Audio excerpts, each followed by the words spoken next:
We also need to remember that our medical professionals and medical system is made up of people as well. When you look at the medical system and you talk to doctors, they're suffering the same statistics as the rest of society. It's quite a well-known fact that increasingly our doctors are facing higher and higher levels of depression. But they're also being bombarded with the expectation from society who comes to them and says, fix me, I'm broken, like I'm a car.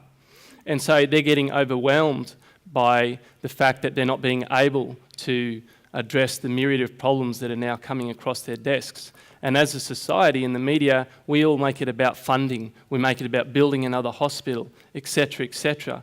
But what we're not opening up the conversation is how, as a society collectively, can we start to contribute to health. Now, one of the reasons that we started this conference and why we chose the particular topic, starting the conversation, is that you can easily find all those statistics. They take 10 minutes on the internet. You would have heard over the years, over and over, and it's not the fault of the media because the media has actually given publicity to many, many medical professionals talking on everything from breast cancer through to heart disease. We've never been so educated.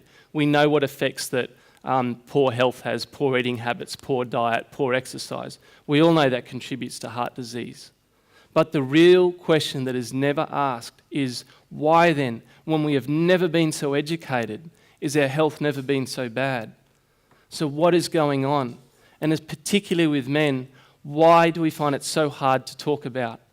I come from the building industry and I can tell you now, you do not talk about your health. And if you do, you laugh about it.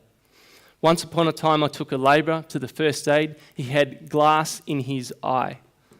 He went in, got the glass pulled out. They put the big donut on so that it protects the eye from infection. He got back in the car with me, ripped it off, said, what a bunch of wankers, and I took him straight back to work. Now, the reason he did that is because we have to ask ourselves, how are we bringing up our men that they have harmed themselves to the point where that's a common occurrence? Why it is as men do we not think that we are worth looking after? And why is it as men that we cannot or find it difficult to communicate what's going on for us? So what we've talked about today and what has been so beautifully expressed this afternoon is the healing power of communication and the quality of the importance of quality of communication.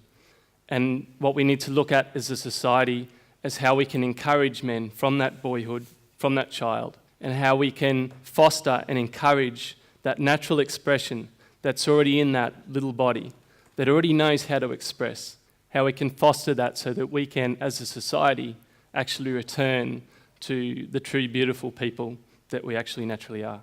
Thank you so very, very much for the day.